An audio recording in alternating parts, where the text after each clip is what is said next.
मोह जब पूर्णतया क्षरित हो गए, दूर हो गए, उस क्षण मोक्ष की अवस्था का जन्म है।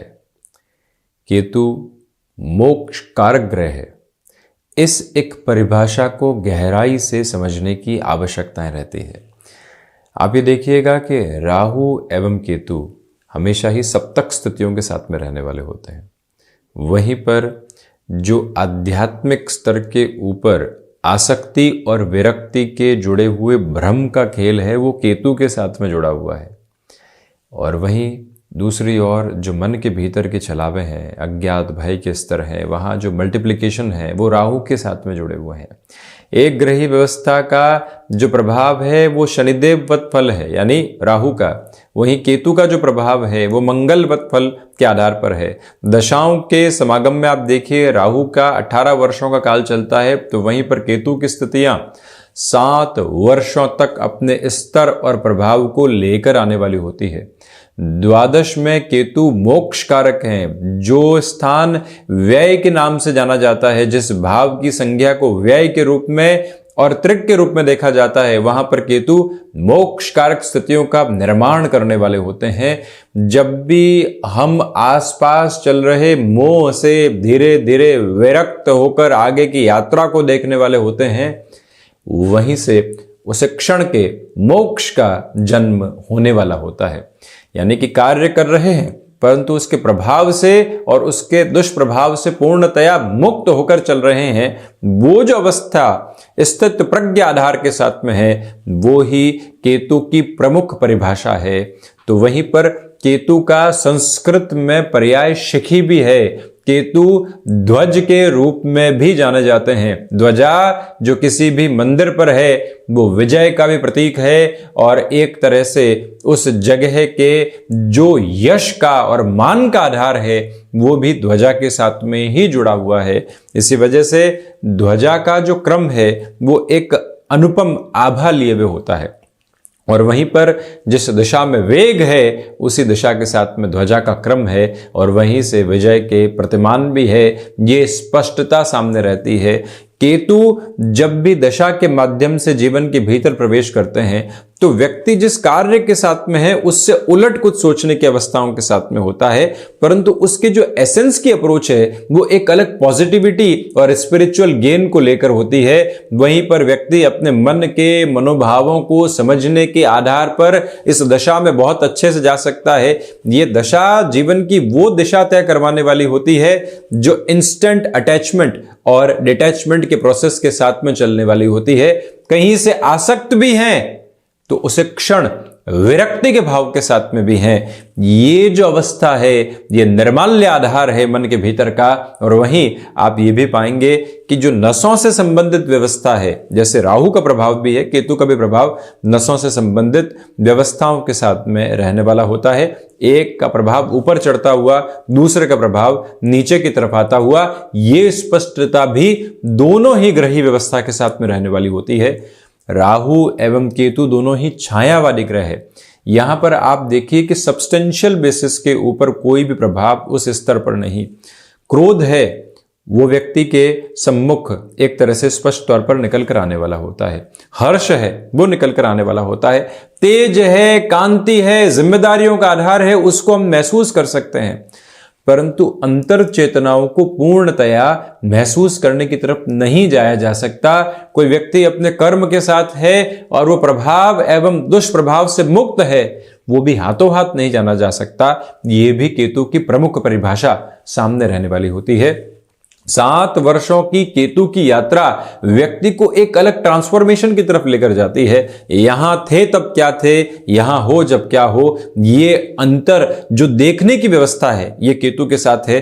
केतु संघर्षों का वो प्रतिमान है जिसके आगे शुक्र की महादशा 20 वर्षों के भौतिकता के एक अलग अनुपम आधार को लेकर खड़ी होती है।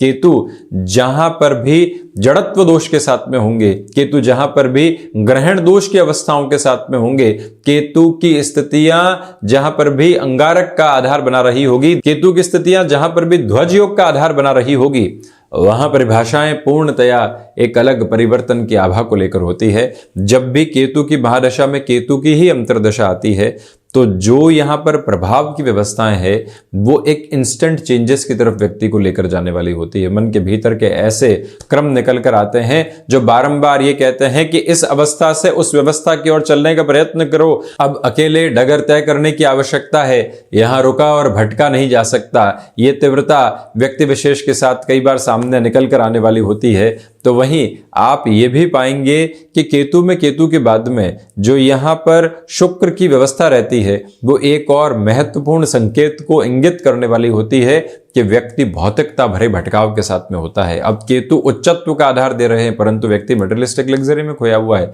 ये जो घर्षण है यहीं से मन एक अलग अनुभव को प्राप्त करता है, परंतु व्यक्ति ये कहता है कि उलझन है क्या, मैं समझ नहीं पा रहा हूं। वहां से जो भी निर्णय लिए जाए उसमें सात्विक तेज भी यदि साथ में रहता है तो ये यात्रा अलग होती है।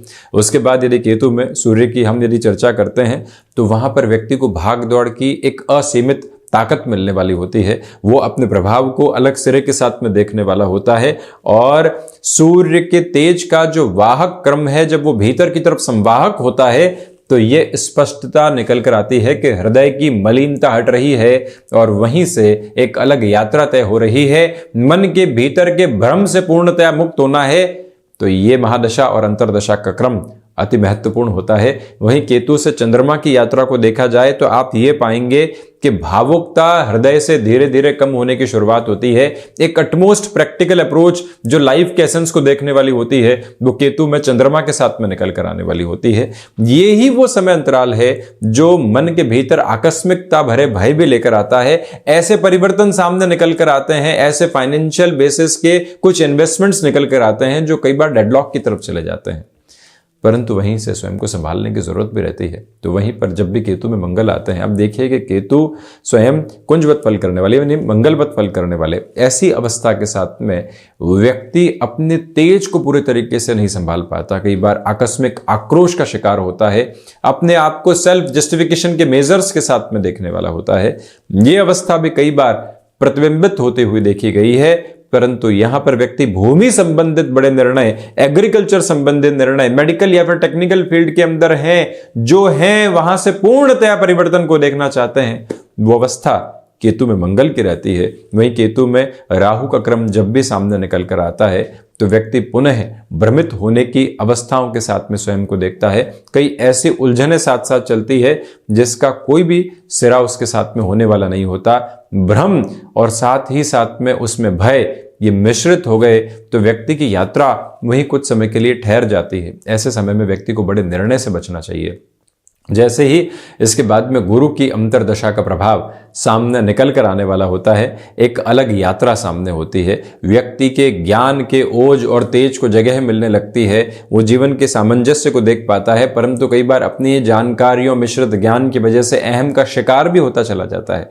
ये भी अवस्था सामने होती है। बृहस्पति अष्टम में हो, केतु षष्ठ भावस्थ क्रम के साथ में हो, द्वादश के साथ दोनों ही ग्रहों का कॉम्बिनेशन हो, अष्टम के साथ में बृहस्पति जुड़ाव रख रहे हो, ऐसी अवस्था में विदेश संबंधी कार्यों में, मेटल संबंधी कामकाज में तीव्रता देखी जाती है। व्यक्ति यदि औषध विज्ञान संबंधी कामकाज के साथ में है तब भी उसका जो एक तरह से कार्य का क्रम है वो देखते ही बनता है। वहीं केतु में जब भी शनिदेव की स्थितियां रहती है तो व्यक्ति अपने भीतर की आध्यात्मिकता को बहुत गहराई से महसूस कर पाता है। मन के भीतर क्या चल रहा है वो निर्मल दर्पण के प्रभाव की तरह सामने होता है। स्पष्टता जब दर्पण के माध्यम से सामने निकल कर आती है और व्यक्ति जो है वो ही स्वयं को देखने वाला होता है, वहीं से उसकी यात्रा अनूठी होती है। केतु में शनिदेव का प्रभाव कुछ ऐसा ही है। वहीं केतु में जब भी बुध का प्रभाव निकल कर आने वाला होता है, यह मानसिक तनाव की अवस्थाएं निकल कर आती है। बुद्धिमत्ता और उच्चत्व का जो प्रभाव है वो एक गैप को क्रिएट करता है। बुद्धिमत्ता हमेशा ये दर्शाती है कि यहां अभी निर्णय क्या लेना है, परंतु वहीं पर जो एक स्पष्ट स्तर और निकल कर आता है केतु का, वो कहीं न कहीं दर्शाता है कि इससे ऊपर उठकर सोचो। ये जो घर्षण है इसको भ्रम के घेरों के साथ में देख लिया जाता है। बुध केतु जड़त्व बना रहे हो तो ये अवस्था और गहराई से निकल कर आने वाली होती है। ये प्रभाव कई बार साथ साथ निरूपित होते हुए और चलते हुए देखे जाते हैं। इसी स्पष्टता के साथ में जीवन के वर्णन को देखा जा सकता है, भीतर की स्पष्टताओं को हासिल किया जा सकता है। केतु की महादशा के साथ में व्यक्ति बड़े लक्ष्यों की तरफ प्रवर्तमान हो सकता है। तो ये था केतु की महादशा का प्रभाव, परंतु उपाय जनित व्यवस्थाओं के साथ में केतु गायत्री का पाठ करना, निरंतर स्पिरिचुअल प्रोग्रेस की तरफ खुद को लेकर चलने का प्रयास करना, जो भ्रम है उसको हटाकर चलने की आवश्यकताएं मुख्य रूपेण रहती है। हम ऐसे ही चर्चाओं के साथ उपस्थित होते रहेंगे। धन्यवाद एवं कोटिशः आभार।